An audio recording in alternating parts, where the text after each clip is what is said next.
अस्सलामुअलैकुम दोस्तों, पिछले नशिस्त में हमने बात की थी ज़ू को समझने के लिए 5 से 8 मिनट का था वो पूरा क्लिप। अब हम उसके आगे बढ़ेंगे।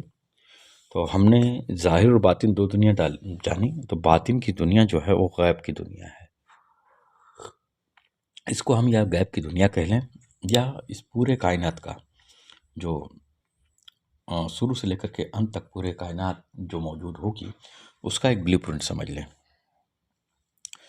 गैब की दुनिया या हम इसको कह लें कि कायनात का अदृश्य खाका, ये लौहे महफूज है। लौहे महफूज के बारे में मैंने पहले बताया कि अल्लाह के कुन से जो इल्म पूरी कायनात शुरू से लेके अंत तक का कायनात का पूरा इल्म जो जाहिर हो गया वो क्या कहते हैं, बतौर हुक्म की शक्ल में सुरक्षित हो गया। इसी को ही लौहे महफूज कहते हैं, है ना। और ये जो है तो हम लोहे महफूज से क्या समझें कि लोहे महफूज क्या है? इस कायनात का अजली खाका है, एक ब्लूप्रिंट है। और इस खाके के 2 हिस्से हैं, लोहे महफूज अव्वल और एक है लोहे महफूज दोम। लोहे महफूज अव्वल हमने अभी फिर से समझा कि जब अल्लाह ताला ने कुन फरमाया तो शुरू से लेकर के अंत तक जो कुछ भी होना था वो बशक्ल हुक्म जो है सुरक्षित हो गया। इसी को ही सुरक्षित पट्टिका कह लो, लोहे महफूज अव्वल कह लो। ये है लोहे महफूज अव्वल। लोहे महफूज दोम क्या है? इसको अभी हमने पिछले भाग में सुना कि इसी को हम ज़ू कहते हैं। इस पूरे कायनात को समझने के लिए ये हमारे पास 2 ब्लूप्रिंट मौजूद हैं। तो लौहे महफूज अव्वल पे मैं बार बार चीज़ों को रिपीट इसलिए कर रहा हूँ ताकि जो पिछली बार सुना हो फिर से एक बार फिर से वो रिकलेक्ट हो जाए, रिफ्रेश हो जाए। फिर से हम बात करते हैं लौहे महफूज अव्वल की। तो अजली और अब्दी यानी कि शुरू से अंत तक इल्म का वो प्रोग्राम या इरादा जो अल्लाह के जहन में है, जिसके अनुसार यह कायनात बनी और चल रही है। हर हरकत का ब्यौरा वहाँ पर मौजूद है। यह इस कायनात का असल नक्शा है जो कभी बदलता नहीं। अजल से अबद तक की सारी हरकत और सकनात इसमें दर्ज है, हर एक मूवमेंट इसमें दर्ज है, जिन्हें समयानुसार समय आने पर पूरा होना ही है। अगर कोई जर्रा, बात को समझिए, इसको यहाँ पर इसको समझने की बात है, क्योंकि यहाँ से जो लोगों के बहुत बड़े बड़े सवाल होते हैं कि जो कुछ भी हम करेंगे वो सब कुछ अल्लाह करवा रहा है, यानी कि ईश्वर करवा रहा है, तो हमारा इसमें क्या रोल है?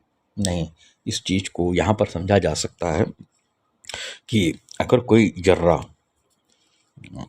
1000 रास्ते पे जा सकता है,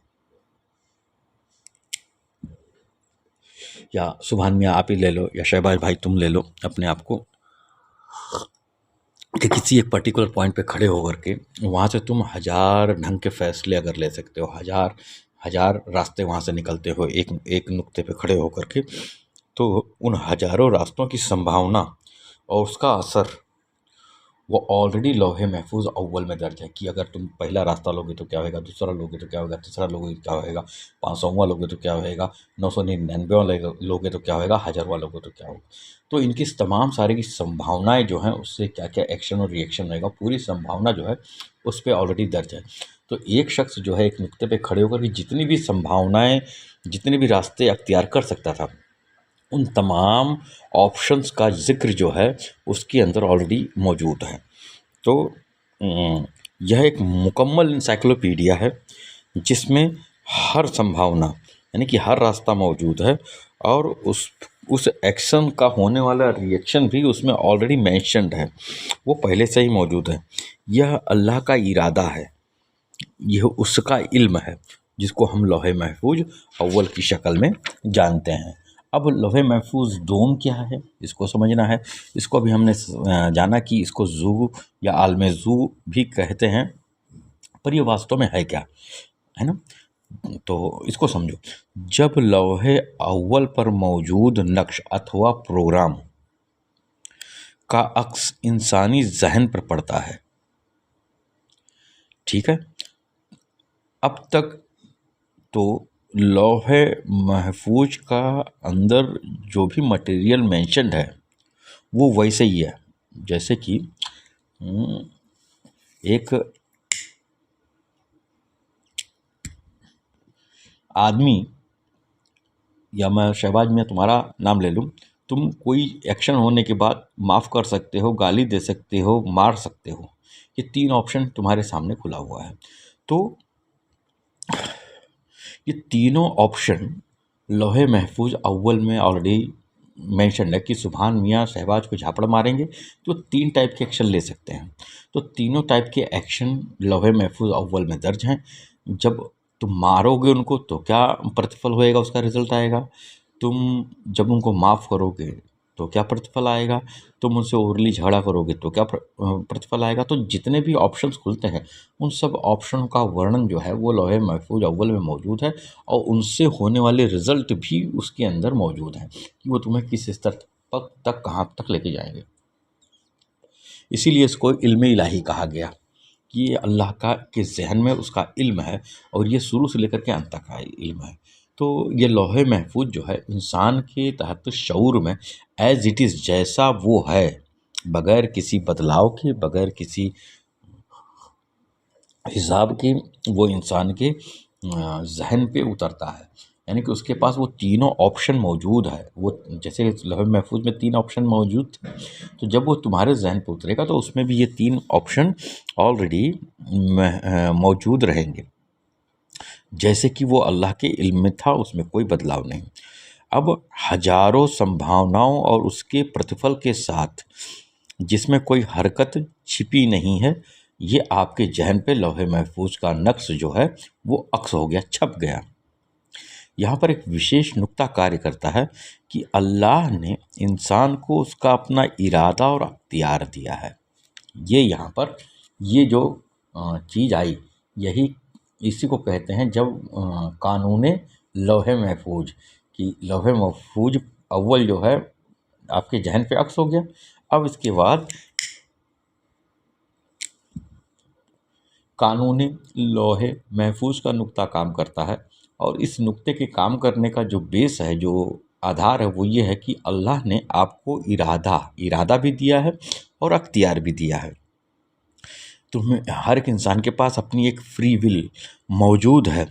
इसी इरादा और अख्तियार के कारण एक इंसान उस मौजूद हजारों ऑप्शंस में से, संभावनाओं में से किसी एक को चुन लेता है। शहबाज मियाँ के पास 3 रास्ते थे, जैसा कि हमने ज़िक्र किया। उन 3 में से वो 3 के 3 उसके ज़हन पे मौजूद है कि मैं माफ़ भी कर सकता हूँ, मैं मार भी सकता हूँ, मैं छोड़ भी सकता हूँ, है ना, मैं और भी झगड़ा भी कर सकता हूँ। ये उसके दिमाग में मौजूद है कि मेरे पास इतने ऑप्शंस हैं। अब उसका इरादा, उसका अख्तियार, है ना, उसके हिसाब से वो तीनों में से किसी एक को चुनेगा, और जैसे ही वो उसको चुनता है तो उस पर्टिकुलर सेक्टर में ये लौहे महफूज डोम बन जाता है, यानी कि जू बन जाता है। तो इंसान उस शुरुआती नक्श में अपने इरादे, नीयत, अमल यानी कि कर्म से रंग भरता है, कुछ बदलाव करता है, या उस नक्श में अपनी तरफ से कुछ जोड़ता है। तो लौह अव्वल का वह नक्श जिसमें इंसान का अमल दखल शामिल हो जाता है, वह लौहे दोम कहलाता है। इसी को ही जू कहते हैं। यही आलम मिसाल भी है। यही आलम मिसाल भी है कि वो तमाम सारे आलम मिसाल उसको कहते हैं जहाँ पर चीज़ें जो हैं शब्द के रूप में नहीं, चित्र के रूप में ऑलरेडी मौजूद हो, वो आलम मिसाल होता है। यहाँ पर हमारा इरादा, अमल और ख्याल एक तरह की शक्ल अख्तियार कर लेते हैं। इस शक्ल सूरत होने के कारण इसको हम आलम मिसाल करते हैं। तो ये होता कहाँ है? ये आलम ज़ू में होता है, और ये तहतुश्शऊर और लाशऊर के बीच की कड़ी है। वह तस्वीर जो पहले अल्लाह के इल्म में थी, अब उसमें इंसानी कर्म का यानी कि अमल का भी रंग आ गया, उसके इरादे का भी रंग आ गया। तो लौहे दोम क्या हुआ? लौहे दोम है अल्लाह का इल्म, यानी कि लौहे महफूज अव्वल प्लस इंसान का इरादा, ये हो गया लौहे दोम। और ये जो इरादा और अख्तियार इंसान इस्तेमाल करता है, यही कानून लौहे महफूज है, और इसीलिए इसको लौहे दोम कहते हैं। यानी कि अब यह पहले वाला अजली नक्शा नहीं रहा, इसमें इंसान का अख्तियार और इरादा भी शामिल हो गया। इस मिली जुली कैफियत को ही जो कहते हैं।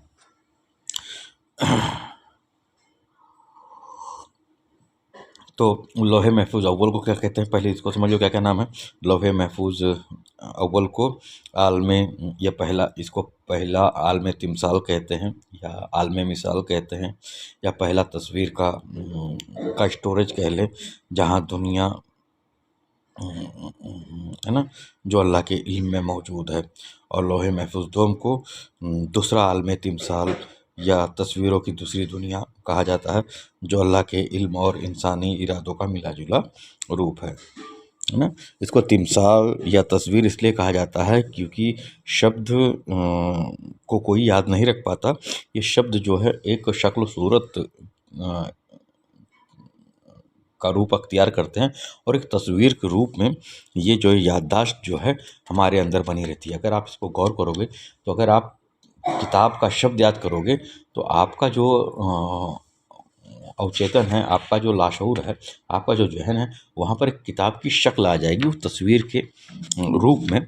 हम चीज़ों को याद रखते हैं। इसी को आलम तिमसाल या आलम मिसाल कहा जाता है। ये अव्वल और दोम दोनों तरीके के होते हैं। अव्वल लौहे महफूज अव्वल का तिमसाल, और दोम जिसमें इंसानी इरादा भी शामिल है, तो इसको भी आलम तिमसाल दोम कहा जाता है। धीरे धीरे हम इंसान की छुपी हुई क्षमताओं को समझने का प्रयास कर रहे हैं कि ऑलरेडी उसके अंदर कौन कौन सी क्षमताएं, सलाहियत वो पहले से मौजूद हैं। एक चीज़ है, वापस मैं एक चीज़ बोलूँगा कि कौल मौला अली है। आपने फरमाया कि जिसने खुद को जाना उसने रब को जाना। यदि जू को और समझना है, तो हमें खालिक यानी सृष्टिकर्ता, खालिक जो कि सृष्टिकर्ता, क्रिएटर की एक सिफत है, उसको भी समझना पड़ेगा।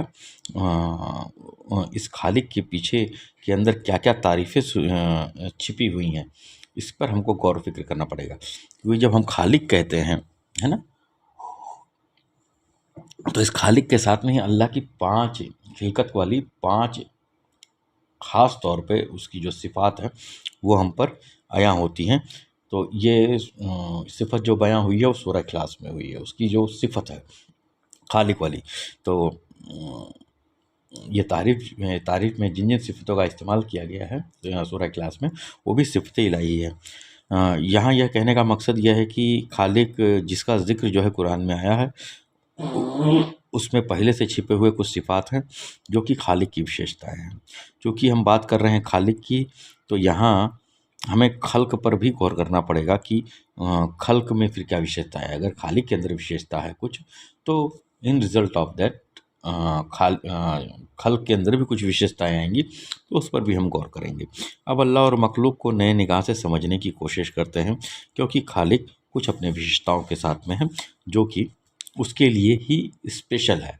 तो जो विशेषताएं केवल अल्लाह के लिए स्पेशल हो जाती हैं, तो खिलकत में वो विशेषताएं उल्टे रूप में समझी जाती हैं। जैसे कि एक एग्जांपल से, सीधा सीधा हय्यू, हय्यू ये अल्लाह की एक सिफ़ात है। तो उसका अक्स जब दुनिया पे, इस कायनात पे पड़ता है, तो यहाँ पर बहुत सारी चीज़ें जिंदा हमको समझ में आती हैं। लेकिन खालिक में कुछ ऐसे 5 विशेषता हैं जो कि सिर्फ़ और सिर्फ़ अल्लाह के लिए इस्तेमाल की जाती हैं। जब उनका असर मखलूक पे पड़ता है, खिलकत पे पड़ता है, तो वो उसके ऐन उलट हो जाती हैं। हम उसका ज़िक्र करेंगे, है ना। और ये इसलिए ज़रूरी है ताकि इंसान की हकीकत और अल्लाह की पहचान दोनों को इन रिलेशन में रख करके, एक रिलेशन में रख करके इसको हम समझ सकें। तो हम गौर करते हैं सूरह इखलास के उस सिफ़ात के ऊपर। तो सूरह इखलास में अल्लाह यानी कि खालिक की 5 विशेषताएं जो कि उसके लिए खुसूसी हैं। पहली बात तो वो अहद है। अहद का मतलब, वाहिद का मतलब एक होता है, अहद का मतलब आप ये समझिए कि केवल एक ही सब्जेक्ट मौजूद हो, दूसरा और तीसरा ना हो, सिर्फ एक ही चीज़ मौजूद हो, उसको कहते हैं अहद। जब 1 2 3 4 5 6 मौजूद हों, तो वहाँ पर आएगा वाहिद। तो अहद का मतलब है केवल एक ही सब्जेक्ट या एक ही थिंग मौजूद हो, वो हो गया अहद। ठीक है ना। तो अल्लाह अहद है, लेकिन मखलूक कसरत से है, एक नहीं है। अल्लाह अहद है, वो समद है, वो बेनियाज है। बंदा नियाजमंद है। लम यलिद, वो बाप नहीं बनता। मखलूक बाप बनना इसकी फितरत है, ये इसके अंदर है। हर एक शख्स चाहता है बाप बनना, और ये चीज़ आज से नहीं है, ये चीज़ सूरह ताहा में ज़िक्र है कुरान शरीफ में, कि जब शैतान ने हज़रत आदम अलैहिस्सलाम को बहकाया माँ हव्वा के ज़रिए से, तो वो जो बहकाना था, जो समझाना था शैतान ने हज़रत आदम और माँ हव्वा को, वो उनकी इसी फितरत को उभारना था कि आप बाप बन सकते हो, आप अब्दियत में हो सकते हो, है ना, कि आपका बच्चा हो सकता है। तो हर कोई ये चाहता है कि वो बाप बने, उसका बच्चा हो। ये एक फितरत है जो कि इंसान के अंदर पहले से ही नक्शा है, ये उसकी फितरत है। इस फितरत से बाहर इंसान नहीं जा सकता, है ना। तो लम यलिद, अल्लाह कभी बाप नहीं बनता, लेकिन इंसान उससे बरखिलाफ़ है, मखलूक से बरखिलाफ़ है। वो रिप्रोडक्शन करती है, वो चाहती है, उसके अंदर उसकी ये फितरत है।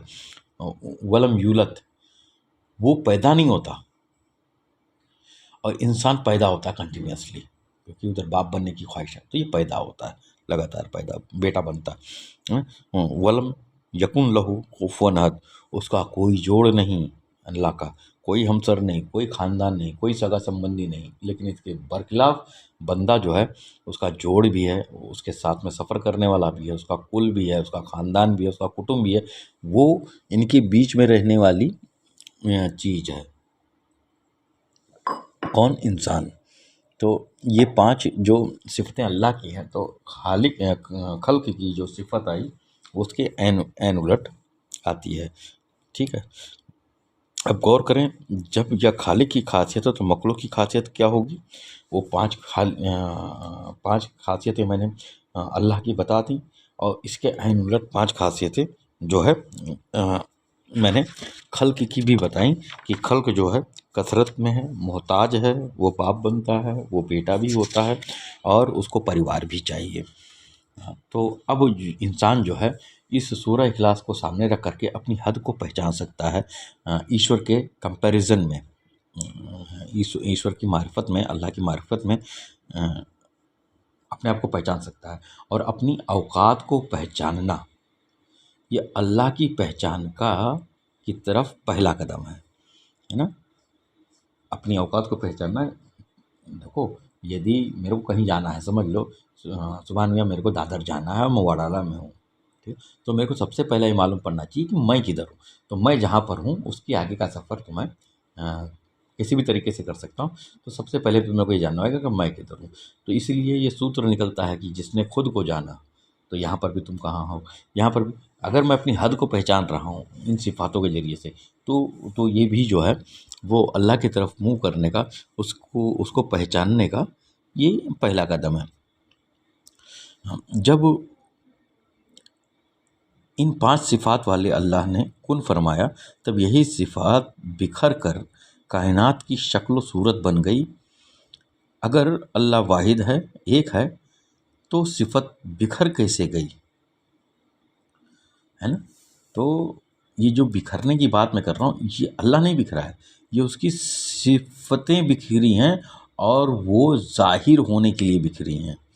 अल्लाह तो वाहिद है, लेकिन इनके सिफ़त जैसे इल्म, हयात, कुदरत वगैरह, इसके अक्स जो है कायनात में ज़ाहिर हुए, और वो कसरत से हुए, वो वाहिद नहीं हुए, ये कसरत से हुए। अल्लाह के सिफ़ात के अनगिनत अक्स ने मिलकर कसरत का चेहरा बनाया, और ये चेहरा ही जो है वो अलग अलग रूहें हैं, और रूहें कितनी हैं? बेहिसाब रूहें हैं, हम इनकी गिनती नहीं कर सकते। अल्लाह तौबा, अगर इस पे आप गौर करोगे कि अल्लाह रूहें कितनी हैं, तो ये रूहें ऐसा नहीं है कि जैसे कि कई मौलाना कहते हैं कि वो कई रूहें पैदा कर सकता है, नहीं, एक ही बारगी में जितनी रूहें बननी थी बन गई। और हकीकत मानिए कि कितनी रूहें हैं, हम और आप इसकी कल्पना तक, हम सोच तक नहीं सकते, है ना। और कभी रूहों के बारे में मैं बात करूँगा तो इसमें मैं बात, हालांकि मैंने बात की ऑलरेडी कहीं ना कहीं, जब मैंने रूहें क्या कहते हैं उसको, रूह जमादी, रूह नबाती, रूह हैवानी, रूह इंसानी की बात की है मैंने, तो उसमें मैंने इसका ज़िक्र किया है कि यहाँ पर इतनी रूहें हैं कि आप उनको समझ नहीं सकते, ठीक है ना। तो ये जो कसरत का चेहरा बना, तो ये चेहरा ही जो है वो अलग अलग रूहें हैं जिन्हें हम अलग अलग मखलूक की शक्ल में देखते हैं, जैसे कि इंसान, जिन, फरिश्ते, हैवानात, पेड़ पौधे, पत्थर, इन तमाम चीज़ों में ये सब उसी कसरत के ही चेहरे हैं। अब एक चीज़ और समझ में आती, मैंने सुबहान में आपको पहले ही बताया था कि जब अल्लाह ताला ने इस कायनात को बनाने का इरादा किया और कुन कहा, तो जो सिफत थी उस सिफत से उस सिफत ने मिल करके एक इस कायनात के शक्ल को अख्तियार किया, इस ज़ाहिर कायनात के शक्ल को अख्तियार किया। और जब ये अपने आप में परिपूर्ण हो गई, मजबूत हो गई, तब इस कायनात की रूह यानी कि हज़रत आदम अलैहिस्सलाम इसके अंदर जलवा अफ़रोज़ हुए। और जब हज़रत आदम अलैहिस्सलाम, हमने पढ़ा है कि 70,000 साल तक वो जिस्म जो है पड़ा रहा ना, जब उसमें क़ुव्वत बर्दाश्त आ गई, वो उसके काबिल हो गया, तब उसके अंदर रूह डाली अल्लाह ने अपनी, और मैंने फूँक दी अपनी रूह, यानी कि फिर उसके अंदर रूह डाली और फिर आदम अलैहिस्सलाम को तमाम सारे अस्माए हुस्ना सिखाए। तो इस कायनात की रूह आदम, और आदम की रूह वो फूँक जो अल्लाह ने डाली तमाम सारे इल्म के साथ। तो अल्लाह के सिफ़ात के मज़ाहिर कई कई रूहों की शक्ल में ज़ाहिर हो गए। इन शुरुआती रूहों को, जो कि नॉन डिविजिबल हैं, जो अविभाज्य हैं, अखंड हैं, या इनको अमर रब भी कहा गया। ये हर एक रूहें जो हैं ये नॉन डिविजिबल हैं, ये वापस इनको बांटा नहीं जा सकता, और ये अमर रब भी हैं। अविभाज्य मतलब जो वह इकाई जो बढ़ ना सके, इसको कुछ कहते हैं उर्दू में, मेरे को बड़ा टिपिकल नाम है, मेरे को वो क्या कहते हैं उसको, बिल्कुल मैं बताता हूँ, ये होना चाहिए, मेरे को याद होना चाहिए इसको। ला अब ये इतना टिपिकल है कि अपनी जो ज़बान है वो इस पे काम नहीं करती है भाई। बहरहाल कभी, ये अभी मेरे को याद भी नहीं आ रहा है, इसको आप हिंदी में समझ के ले लो कि ऐसी चीज़ें जो नॉन डिविजिबल हों, जिनका और खंड ना किया जा सके, ठीक है। तो हमने क्या देखा, 20 मिनट का प्रोग्राम हो गया ये, इसको अब मैं 2 मिनट में ख़त्म भी करूँगा ताकि लोगों को, वो 22 मिनट का हो गया ये। तो हमने देखा कि खालिक यानी उसकी सिफ़ात, मखलूक यानी सिफ़ात का अक्स, और रूह अमर रब्बी, और इन सब का जू से ताल्लुक़ है। खालिक और मखलूक के बीच जो ताल्लुक़ कायम हुआ कि मखलूक खालिक की सिफ़त का अक्स है, इस रब्त को, इस संबंध को भी जू कहा गया है। यानी कि खालिक और मखलूक के बीच यह जो कनेक्शन बना हुआ है, यह जू है। अब जू में क्या तथ्य शामिल है, इसको हम अगली बात में पढ़ेंगे, और यहीं से हम फिर से इसको उठाएंगे कि किस तरीके से जू जो है खालिक और मखलूक को, क्रिएटर और क्रिएशन को जोड़ता है, किस तरीके से वो हमारे बीच में पुल का काम करता है। तो हम जो है अपनी बात को यहीं पर रोकेंगे, और अगली बार फिर से हम यहीं से शुरू करने की कोशिश करेंगे। फिर भी चीज़ों को समझने के लिए इसको 1 से 2 बार समझना ज़रूरी, सुनना ज़रूरी होता है, और इन सब को समझने के बाद आँख बंद करके उस पे तवज्जो करना ज़रूरी होता है, ताकि इसका एक फ्रेमवर्क हमारे दिमाग में बन जाए। हालाँकि जब मैं इसका रिवीज़न करूँगा फिर से, तो शुरू से लेके अभी तक के वो तमाम सारे तथ्यों को एक-एक छोटे-छोटे में मैं फिर से बताने की कोशिश करूँगा। तो मौला हम सबको इस इल्म सीना को समझने का, हमारी बातिन सलाहियतों को समझने की तौफ़ीक अता फ़रमाए, और इस सीधे रास्ते पर चलने की तौफ़ीक अता फ़रमाए। सबको मेरी तरफ़ से बहुत सारी दुआएँ, और खुदा हाफ़िज़।